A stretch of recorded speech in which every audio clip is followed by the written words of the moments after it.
એવા બનાવની કે તેનું કારણ જાણી તમે પણ ચોંકી જશો। અમદાવાદમાં છેલ્લા ઘણા સમયથી ગરફોડ ચોરીના કિસ્સામાં વધારો થઈ રહ્યો છે, ત્યારે ઘાટલોડિયામાં થયેલ ગરફોડ ચોરીના કેસને લઈ તેને ઉકેલવામાં પોલીસને સફળતા મળી છે, જેમાં ઝોન 1 એલસીબીએ 38 લાખના ચોરીના મુદ્દામાલ સાથે એક આરોપીની ધરપકડ કરી। આરોપી ચોરીનો મુદ્દામાલ વેચવા અમદાવાદ ફરી રહ્યો હતો, જેની બાતમી મળતા પોલીસે દિનેશ મીણાને ચોરીના મુદ્દામાલ સાથે ઝડપી લીધો। પોલીસે 200થી વધુ સીસીટીવી ચેક કરીને ચોરીનો ભેદ ઉકેલ્યો છે, પરંતુ હજુ પણ આ ચોરીના મુખ્ય 2 આરોપીઓ પોલીસ પકડથી દૂર છે।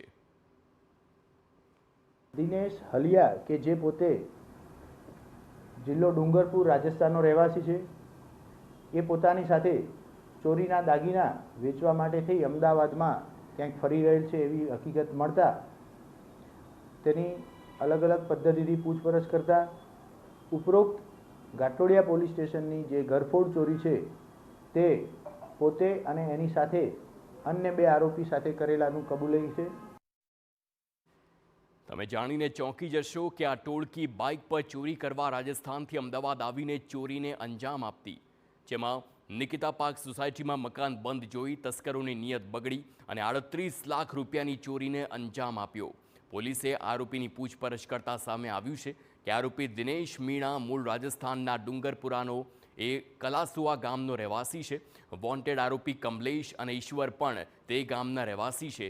આરોપીઓના ગામમાં સરપંચની ચૂંટણી થવાની હતી, જેથી આ ચૂંટણીમાં સામા પક્ષના ઉમેદવારને હરાવવા પૈસાની જરૂરિયાત હોવાથી આરોપીઓ ચોરી કરવાનું નક્કી કર્યું હતું। આ ચોરીના કેસમાં ફરાર 2 આરોપી કમલેશ અને ઈશ્વરની ધરપકડ માટે જુદી જુદી ટીમો બનાવીને તપાસ શરૂ કરી છે।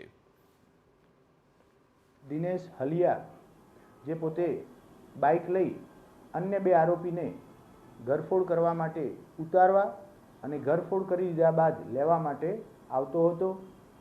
સીસીટીવી કેમેરામાં પોતે જે બાઇક લઈ આવેલો છે એનું પણ વેરિફિકેશન કરવામાં આવેલું છે। અમદાવાદના